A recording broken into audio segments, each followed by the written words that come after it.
see what we've got here. So I just kept her name off of it, even though this is posted and it's private.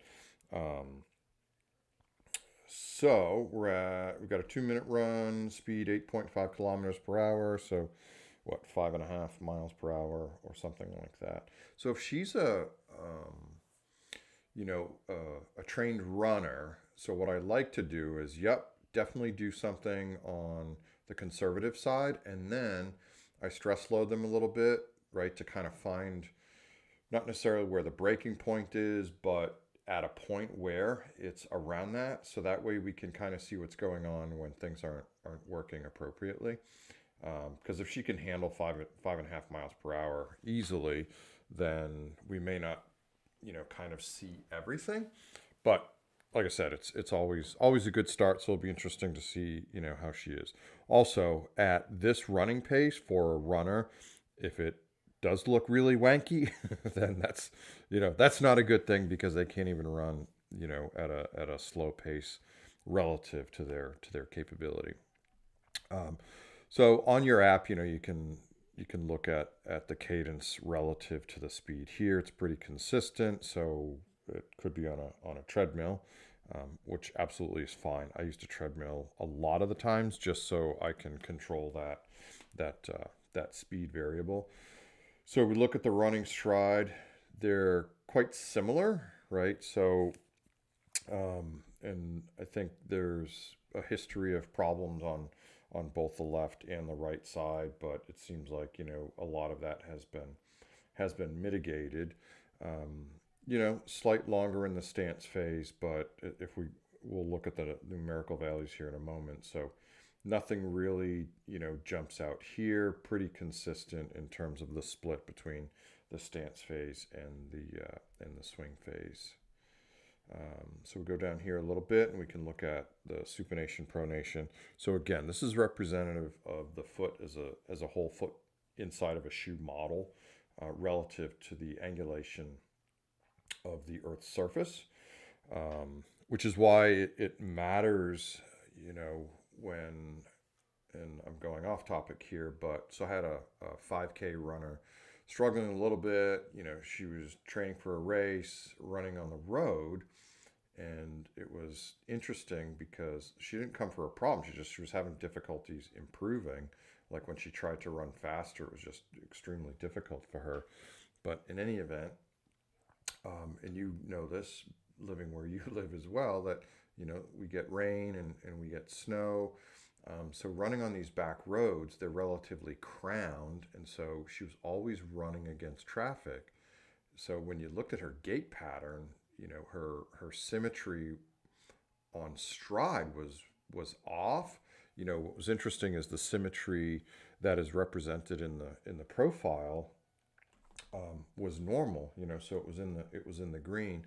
And again, that's the beauty of how the body's really good at correcting for it. But basically, it was like she had short leg syndrome because, and it took me a while to think about that for a second because, like I said, nothing going on. I evaluated her. I didn't see any leg length discrepancies, any pelvic deviations, in the frontal plane or in multiplanar for that matter. Equitable range of motion throughout. And come to find out, it was the surface that she was running on. So that can make a difference in the orientation. And actually, I was able to show her that, well, you need to change it up. I mean, your body's trying to compensate for that asymmetry in your stride, and it does a pretty good job up until about 6.5 miles per hour. And then she struggles for that. So we see here it's pretty equal, given her strike pattern. So it looks like she's fairly neutral on that left rear foot strike pattern.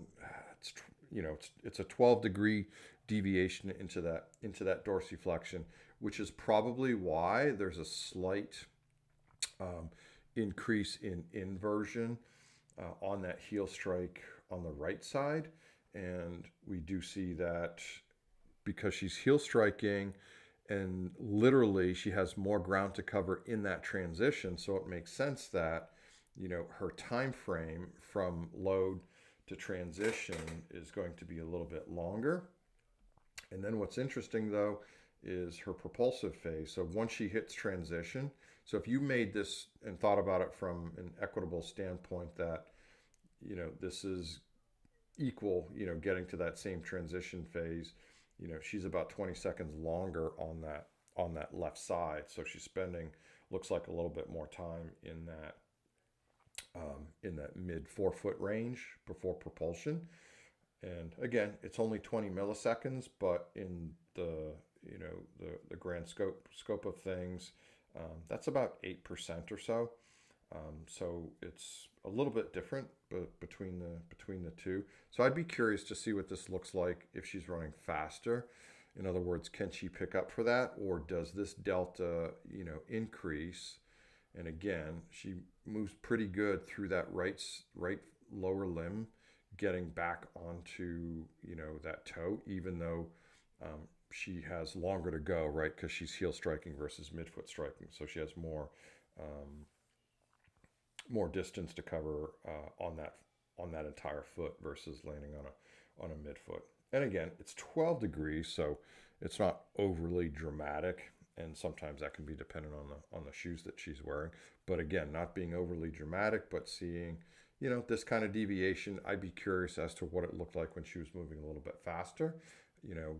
Given the the right-sided issues that she had, I wouldn't expect that to impact propulsion too much.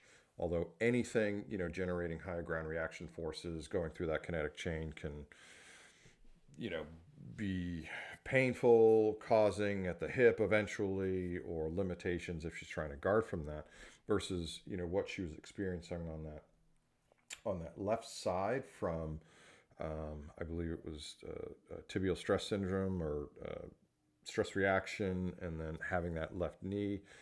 She may be compensating a little bit for that still, but again, I would want to see what she looks like when she runs a little bit faster.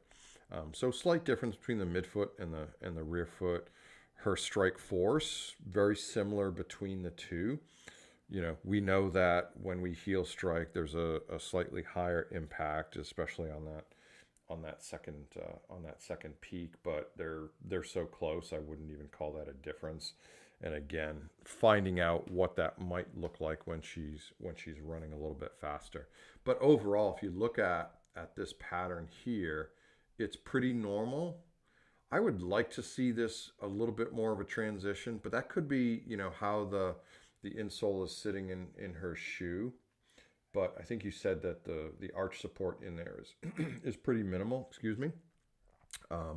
So I wouldn't mind seeing that deviation a little bit, more like the -8 or so. So we see that on the right, -9. So -8, I'd like to see that a little bit more, because it means that she's transitioning back over, onto the first and second ray, which, will be more efficient with regards to her propulsive from, the gastroc soleus complex. So that would be a good thing, because that would, obviously be performance enhancing. Whether or not she's not doing that because of her, history of injuries. If she's not in pain right now, could just be her foot orientation. The good news is it's equitable, so they're pretty close between the right and the left.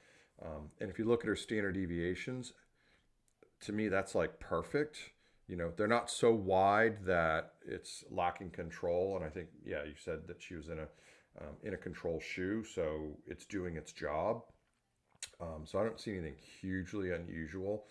And again, when we get a moment to look at a walking profile, but as far as running goes, it looks pretty standard. And I think that was about it.